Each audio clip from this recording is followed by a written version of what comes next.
Watch Dogs 2 has been on my radar since it was announced this summer, and after sitting down with it for a couple hours, I'm happy to say that it's shaping up to be the sequel we hoped for.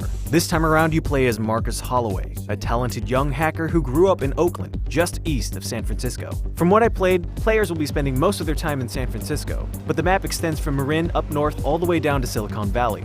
In the demo, we were asked to stay within San Francisco, but there was still plenty to do and see.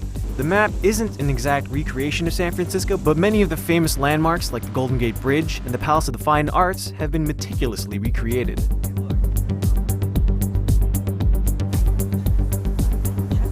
But Watch Dogs 2 has more to offer than a new setting. For starters, the hacking is more robust.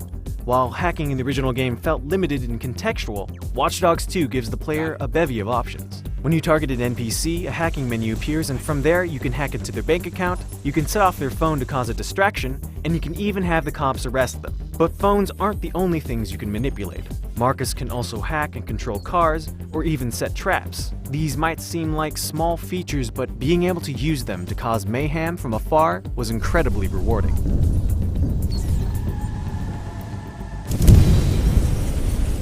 The improved hacking options also translate well into the mission structure. Open-ended missions are nothing new, but all the new hacking abilities available add another layer of depth. In one mission, I had to break into a fortified dock, steal a truck, and drive it back to a DedSec base. Getting to the truck was easy, but finding the code to the gate it was locked behind was another story.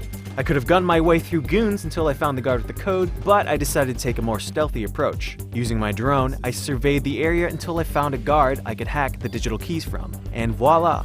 Unfortunately, my luck ran out as I was trying to leave the dock. A guard spotted me and the chase hit the streets. Fortunately, the driving is noticeably better in Watch Dogs 2, as control is much more responsive, maybe a bit too responsive at times. But it's a necessary change that lends itself to the tight and narrow streets of San Francisco. In another mission, I was tasked with breaking into a heavily secured mansion, and once again I let my robotic companions do most of the legwork.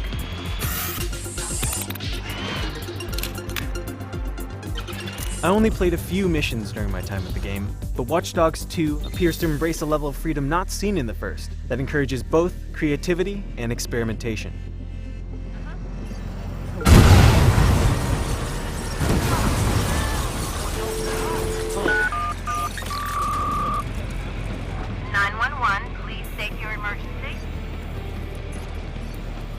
Watch Dogs 2's story also feels like a departure from the first. Marcus Holloway is a refreshing protagonist compared to Aiden Pierce. He is much more lighthearted, and the tone seems to follow suit. Rather than being a lone wolf type, Marcus has a group of fellow hackers he's constantly keeping in touch with and working alongside. While these supporting characters still need time to grow on me, hearing Marcus quip with them is a welcome change compared to Aiden's constant humorless brooding. You've got a weird relationship with technology, you know that, right?